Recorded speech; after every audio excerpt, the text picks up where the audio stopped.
Preste muita atenção. Eu vou falar com você de uma fonte de fraqueza na sua vida. Uma fonte de fraqueza. Que talvez porque você não entende bem o quanto isso te prejudica, você se permite se entregar a esta fonte de fraqueza e a sua vida vai sempre sendo prejudicada. Relacionamentos, dinheiro, vida financeira, até saúde física e emocional, mental, vão sendo prejudicadas por causa desta fraqueza na sua vida. Preste atenção que eu já vou falar com você desta fonte, que o Senhor Jesus revelou para nós na parábola do semeador. A parábola do semeador é uma das parábolas mais poderosas do Senhor Jesus, uma das histórias mais carregadas de lições. Eu não vou lê-la toda aqui, você pode encontrá-la no Evangelho de Mateus, capítulo 13, na sua Bíblia. Mas eu vou focar aqui na segunda semente, o segundo tipo de semente que ele fala nesta parábola. São 4 tipos de semente. Aliás, a semente é uma só, mas 4 tipos de solos, de terras, de acontecimentos com a semente. A semente é a palavra de Deus. E o solo é o coração humano. Então, o segundo tipo de semente, ou de solo, foi o solo pedregoso, o solo rochoso. A semente caiu neste solo. Diz o texto: o que foi semeado em pedregais é o que ouve a palavra e logo a recebe com alegria, mas não tem raiz em si mesmo. Antes, é de pouca duração. E chegada a angústia e a perseguição, por causa da palavra, logo se ofende. Veja que todas as reações desta pessoa, simbolizada pelo solo pedregoso, rochoso, você imagina um solo cheio de pedras, pedrinhas, e a semente cai ali. Então, a semente pode até brotar, mas quando as raízes vão tentar se aprofundar na terra, as rochas não deixam as raízes se expandir. Então, a semente não consegue crescer e logo morre. Então, ela brota rápido, mas também morre rápido. Aqui ele fala desta pessoa, simbolizada por este solo rochoso, como uma pessoa marcada por reações emotivas. Por exemplo, ela ouve a palavra, que é a semente, e o que acontece? Ela logo a recebe com alegria, emoção. Então a pessoa ouve a palavra de Deus, ela abre um sorriso, seu coração se alegra, ela se emociona. Uau, que palavra forte! Olha, arrebentou, é isso, puxa, como eu nunca pensei sobre isso, puxa, mas é demais, mas é forte. A pessoa reage com alegria, emoção. Mas o que acontece em seguida, por falta da raiz, aquela alegria é de pouca duração. Como a maioria das emoções. A maioria das emoções são de pouca duração. Você sente alegre, sente feliz, sente triste, sente raiva. Qualquer sensação emotiva que você tenha, está fadado a passar com o tempo. Seja 1 minuto, 5 minutos, 1 hora, 1 dia, mas vai passar. Você não vai ficar para sempre com aquela emoção. Aquela emoção vai passar, porque é algo temporário, passageiro. Emoção é algo passageiro. E foi o que aconteceu com esta pessoa. O solo recebeu a semente, mas não tinha raiz, então foi de pouca duração. Chegada a angústia e a perseguição. O que é angústia? Angústia é um sentimento.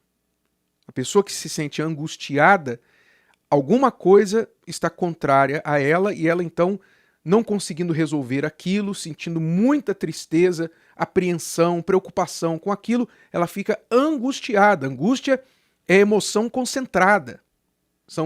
É um conjunto de emoções concentradas. Então, a angústia chega, a perseguição chega por causa da palavra e a pessoa logo se ofende. O que é logo se ofender? Ela permite que aquela situação da perseguição faça com que ela se preocupe com o que os outros vão pensar. Então eu me lembro, por exemplo, que quando eu estava no início da minha fé, eu nunca me esqueço deste dia, desta cena. Eu estava indo para a igreja, então eu peguei o ônibus e era um dia de semana, à noite, eu ia para a reunião da noite, e eu peguei o ônibus e estava me dirigindo para a igreja. No ônibus eu encontrei uma pessoa que eu conhecia. E essa pessoa, surpresa de me ver no ônibus, perguntou: e aí, onde você está indo? Como eu estava começando na igreja, eu não queria, eu sentia vergonha de ir no que a gente chamava naquela época de igreja de crente, né? Como católico, eu não queria que ninguém soubesse que eu estava indo à igreja de crente. Então, eu falei para essa pessoa: eu estou indo na casa da minha tia.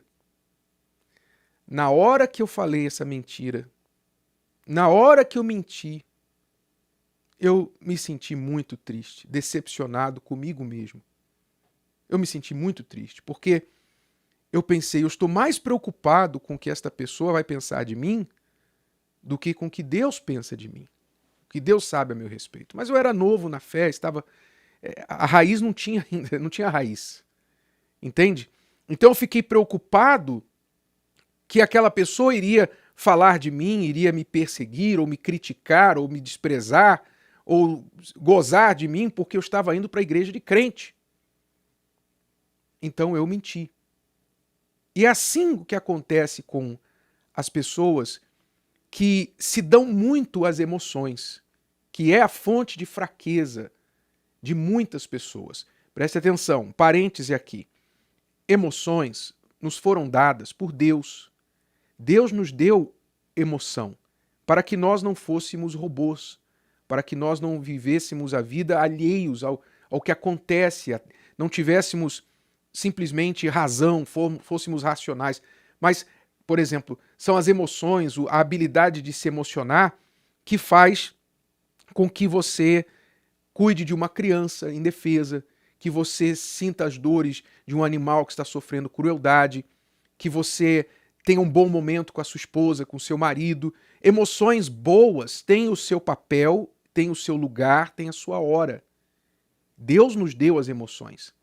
Mas o que as pessoas, infelizmente, incautas, não sabem e por isso erram, é que as emoções não nos foram dadas para tomarem conta da nossa vida, para gerenciar nossa vida, para dirigir nossas decisões. Não. Você não pode colocar a emoção no centro da sua vida para que elas decidam por você, porque se você fizer isso, é como você pegar o louco mais louco lá do Pinel, do hospício, vai num hospício, pega o louco mais louco e coloca para dirigir o seu carro e você entra no banco do passageiro e dá a chave para ele, vai em frente. Isso é você deixar suas emoções dirigirem sua vida. É como entrar no carro sendo dirigido pelo louco mais louco. As emoções não são capazes de dirigir nossa vida. Aí você vê o quão nocivo, quão diabólico é o conselho do mundo que diz para as pessoas: siga o seu coração. As pessoas hoje acreditam nisso mais do que na Bíblia. Eu sigo o meu coração, eu faço o que eu quero, eu faço. Se o meu coração pedir é porque está certo, se eu sentir é porque está certo, eu sigo o que eu sinto. E elas não sabem o quão louco é esse comportamento. Então a fonte de fraqueza está em você deixar as suas emoções dirigirem sua vida, governarem suas decisões. Por isso você, por exemplo, por emoções ruins e negativas, você fica para baixo, você tem uma listinha de nomes de pessoas com quem você não fala mais, você não consegue perdoar, você guarda mágoa, você guarda ressentimento. Por causa de situações que acontecem, as suas emoções vão lá em cima, você então tem uma vida de altos e baixos. Você tem dias bons, dias ruins, e às vezes, num só dia, você tem dia bom, dia ruim, dia mais ou menos, dia horrível, e tudo mais entre essas emoções. Por causa de deixar as suas emoções e os acontecimentos mexerem com o seu emocional e você deixar o seu emocional governar a sua vida. Esse é o grande problema. Se você não vigiar as suas emoções, então tudo que lhe acontece ao redor vai mexer com você, vai escravizar você. Se você tem uma frustração, o que é uma frustração? Uma frustração é uma emoção de algo não realizado, não cumprido, um desejo não cumprido, uma expectativa não cumprida. Pela frustração que você sente, você pode entrar em depressão, você pode cometer uma loucura. Há pessoas que cometem um suicídio no momento da frustração. A família é uma grande fonte de emoção, porque estamos diretamente ligados por laços emotivos. Então, se você coloca muita expectativa, ou você se deixa muito impactar pela atitude de um familiar, uma atitude negativa, você vai ficar muito mal, porque aquela pessoa te decepcionou, te tratou mal. Então, há muitas fontes de emoção que você tem que vigiar. E a forma de fazer isso é você se tornar uma pessoa mais cabeça, usar a razão, usar o racional, a inteligência, que é o que essa parábola do semeador ensina. Que a semente que deu bom fruto foi a semente que caiu no coração e a pessoa ouviu e praticou. Quer dizer, ela ouviu, ela não sentiu nada. Ela não sentiu, mas ela ouviu, ela entendeu, ela pensou, ela julgou e concluiu. Isso aqui é o melhor para mim, então eu vou fazer. Independente de sentimento. Não importa o que a pessoa sente. Se você é uma pessoa emotiva, seus sentimentos decidem o que você vai fazer ou deixar de fazer. Mas se você é uma pessoa racional, você não está nem aí para o que você está sentindo. Você faz o que você sabe, crê, tem certeza, convicção que é certo. Independente de gostar, você gostar, os outros gostarem ou não. Você faz o que você crê que é certo. De acordo com a palavra de Deus. Não de acordo com você mesmo, mas com a palavra de Deus. Assim, você vai eliminar uma grande fonte de problemas e de dores na sua vida. Medite nisso. Pense nisso. Não sinta o que eu estou te falando. Pense no que eu estou te falando. E a sua vida vai ser muito mais forte. Se o vídeo de hoje te ajudou, você conhece alguém que vai ser ajudado por essa mensagem, passe adiante. E se você ainda não inscreveu aqui no canal, inscreva-se agora. Até a próxima.